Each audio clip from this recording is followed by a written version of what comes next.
Fala galera, bom dia para todo mundo. Hoje é dia de videoaula para a galera que ficou de intervenção nos primeiros anos. Sejam todos bem-vindos ao nosso canal. E eu espero que a nossa videoaula venha ajudar essa galerinha aí que, pô galera, tá ruim o negócio, mas a gente tá trabalhando para melhorar, a gente vai melhorar. Acredito que todo mundo vai melhorar. Então na nossa videoaula, para fazer a nossa intervenção, a gente tem apenas o capítulo 5, galerinha. Pelo amor de Deus, só o capítulo 5. Vamos desenrolar essa parada aí, pelo amor de Deus. Lá no capítulo 5 de vocês, na página 56, nós temos o tema linguagem cartográfica e leitura de mapas. Então a ideia da nossa videoaula aqui é a gente pegar aquilo que tem de mais importante, aquilo que vocês irão precisar realmente para fazer essa nossa intervenção. Então a nossa conversa aqui é exatamente sobre essa leitura de mapas. Mas para a gente entender, primeiramente, a gente vai ter que diferenciar o que é um mapa. Opa, desculpa aqui, deixa eu ajeitar. A gente vai precisar diferenciar o que é um mapa e o que é uma carta. A nossa conversa começa exatamente por aqui. Eu costumo dizer que a principal diferença entre uma coisa e outra está exatamente no tipo de escala que eu uso para fazer esse trabalho. Vou tentar aqui lembrar, né, para não vacilar como a gente vacilou lá no vídeo anterior, que foi o vídeo lá de revisão para a prova bimestral. Então, quando a gente está falando de mapa, a gente vai estar trabalhando a ideia de você representar a área em questão em uma área plana. E para esse fim, no caso do mapa, nós vamos usar uma escala pequena. A gente conversou em capítulos anteriores que uma escala pequena, ela é uma escala conhecida por não trazer muitos detalhes. Isso significa o quê? Ela é uma escala que tem menos detalhes, ok? Quando a gente passa para o outro lado e vai falar de carta, a coisa muda. As cartas também é a representação em um plano da área em questão, só que dessa vez a gente vai usar uma escala média ou uma escala grande. Por quê? Porque no caso das cartas, que é um trabalho mais específico, eu vou precisar de mais detalhes. E essas são as duas modalidades de escala que trazem uma maior quantidade de detalhes. Então essa é a primeira dica. É você entender que nesse trabalho de representação feito pela cartografia, a gente utiliza o mapa e a carta. Qual a diferença entre os dois? A diferença é que na carta e no mapa, nós usamos tamanhos de escalas diferentes. No mapa, eu utilizo uma escala pequena, porque eu não vou precisar de muitos detalhes para fazer essa representação. Já nas cartas, eu utilizo uma escala média ou grande. Vai depender aí do trabalho que eu quero. Porque na carta eu vou precisar de muitos detalhes. Isso significa que quanto mais detalhes, melhor será a minha representação. O que eles têm de igual? O que eles têm de parecidos é uma coisinha que nós chamamos de finalidade. Se eu for analisar a finalidade, que está lá na página 57 do livro de vocês, aí sim eles têm algumas coisas parecidas. Por exemplo, quando a gente está falando de finalidade, tanto carta como mapas podem ser classificados de diferentes formas. Para ser mais exato, de 4 formas diferentes. Nós temos as cartas ou mapas gerais, cartas ou mapas topográficos,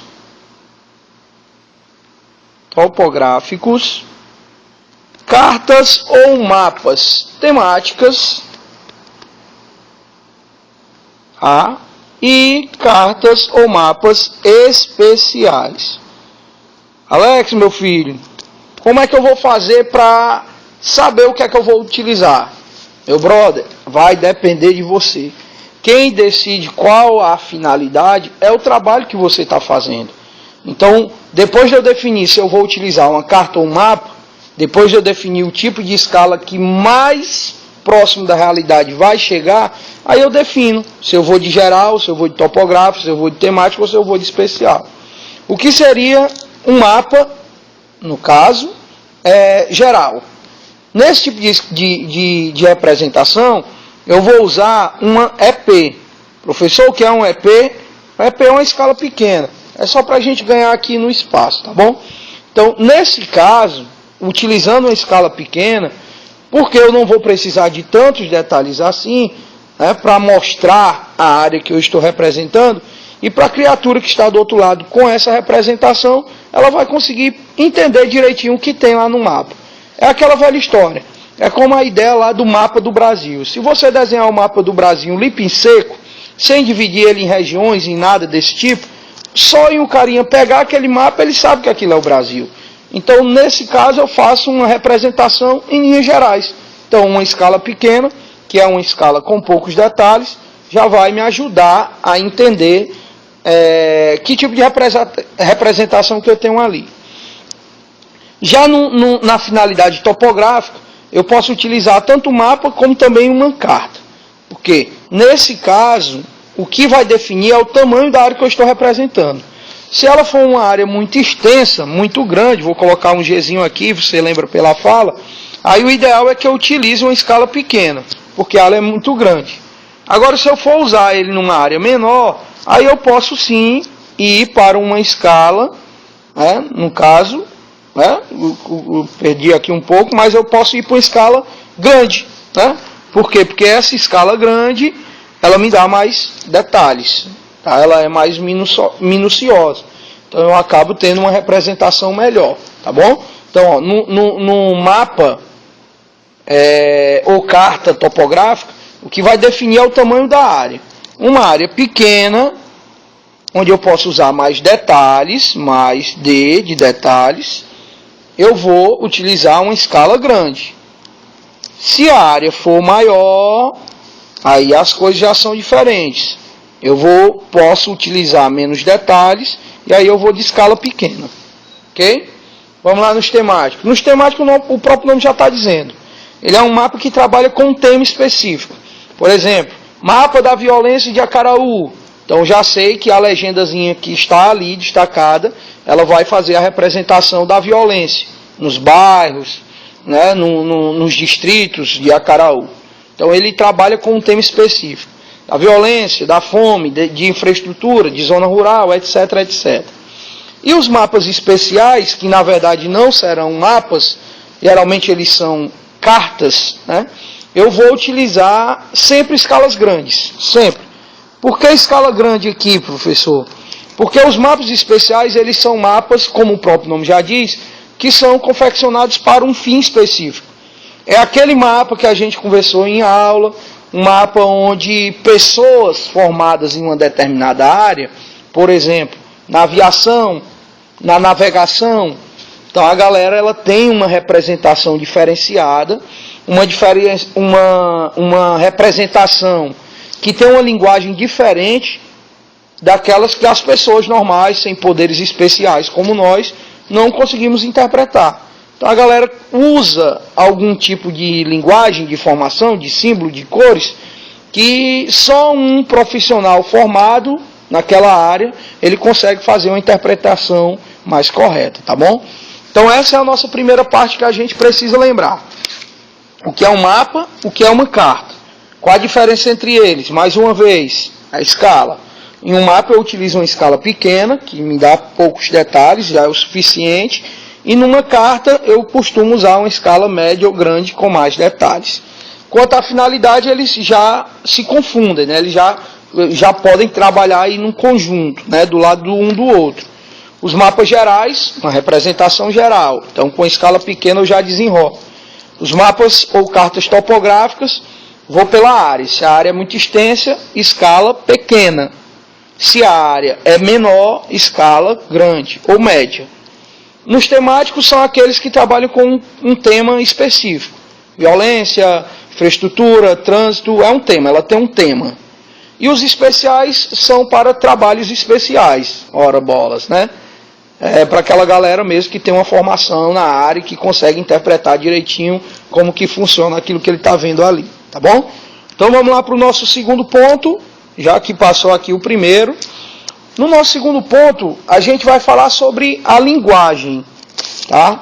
O que seria essa linguagem, professor? A linguagem aqui, galera, seria exatamente os instrumentos que são usados pela cartografia que vão me ajudar a fazer a leitura correta de um mapa. A ideia é essa, tá bom? Então eu costumo dizer que dentro da linguagem da cartografia, ela costuma usar um conjunto de símbolos, de cores, né, que a gente chama de convenções cartográficas, que vão auxiliar você a interpretar direitinho aquele mapa. Então, dentro dessa linguagem, a gente pode destacar alguns aspectos, como a gente falou em sala. O tema, para mim saber do que aquele mapa realmente trata. Eu posso devo utilizar a escala, para me saber quantas vezes eu diminuí a área para que ela coubesse naquela folha que eu estou manuseando.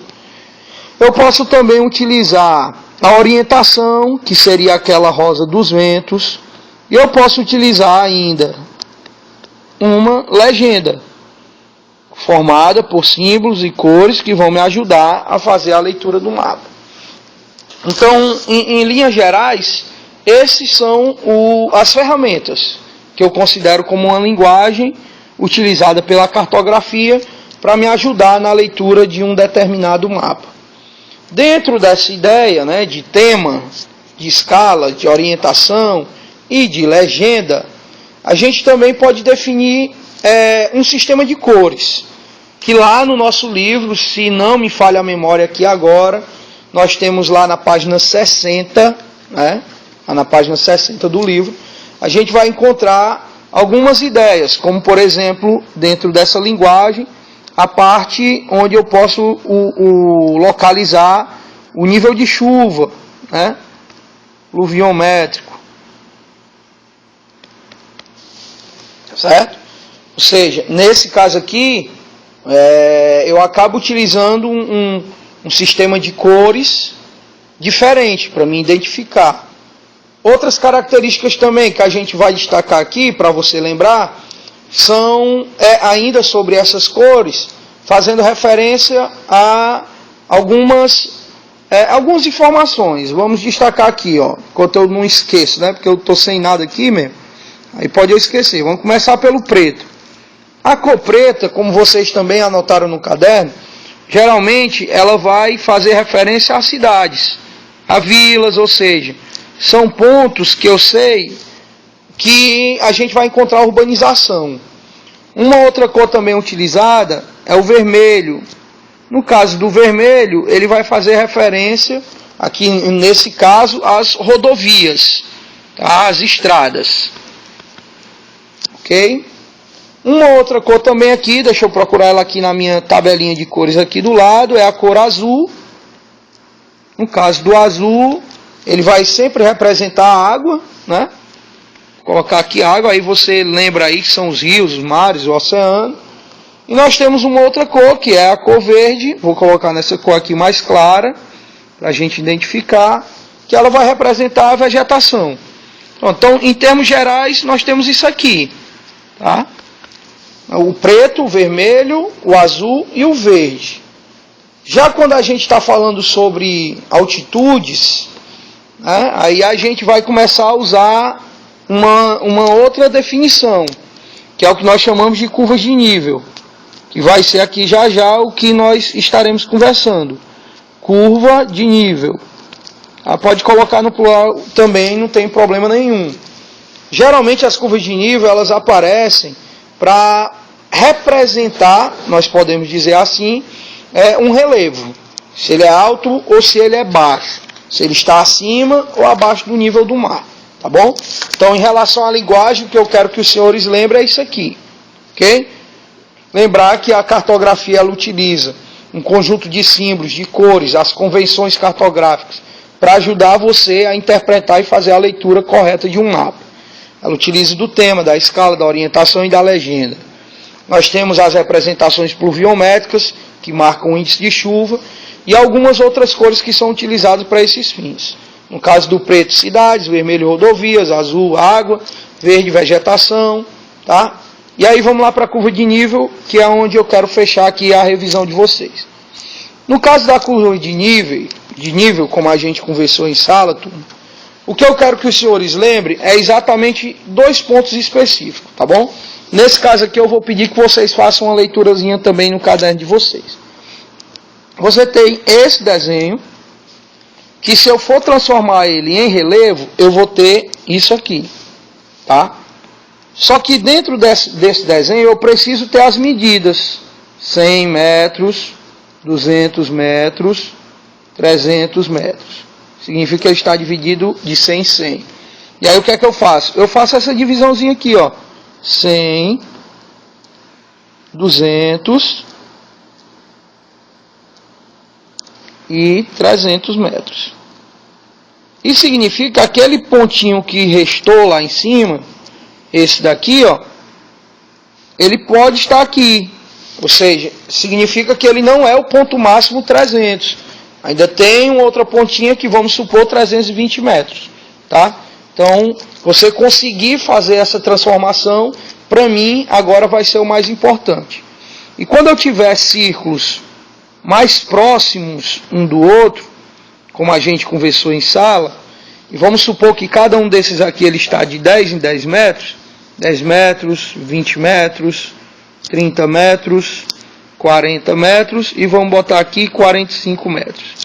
E se eu pedir para você lá na prova fazer o desenho dessa curva de nível, você vai fazer um desenho assim, ó, ok? Puxado para o lado, porque é exatamente o que a figura está me passando aqui. Esses círculos mais próximos um do outro, significa que há um declive desse terreno, no nosso caso aí, para a direita.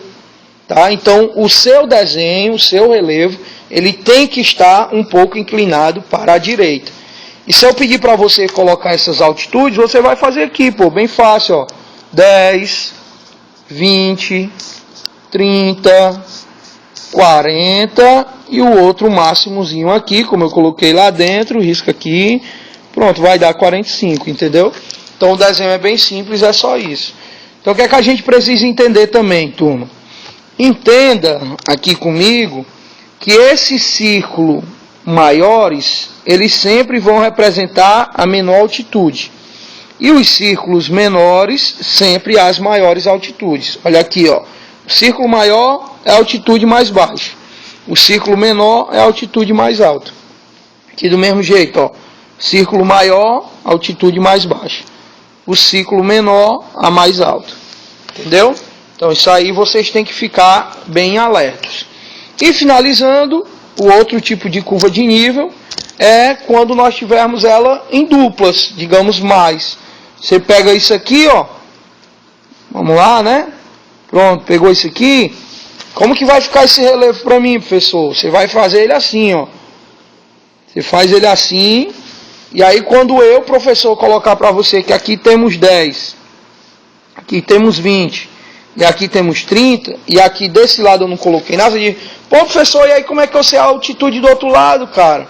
Você já tem a altitude do outro lado bem aqui. Porque como nós conversamos em sala, as curvas de nível, elas são, digamos, um limite que marcam igual altitude.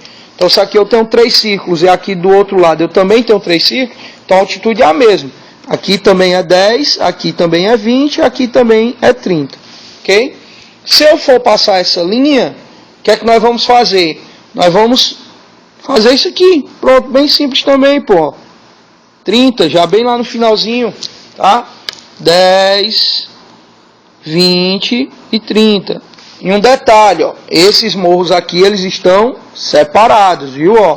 Eles estão separados. Aqui nós não temos um ciclo emendando os dois, que seria esse outro desenho. Se lá na prova eu fizer isso aqui, pronto, e isso aqui, então o que é que nós vamos entender? Qual é o ciclo mais baixo? Qual é o morro mais baixo? É o da nossa direita, ó. Esse aqui é mais baixo. Mas, Alex, por que ele é mais baixo? Porque você vê que a quantidade de curvas é menor do que a daqui.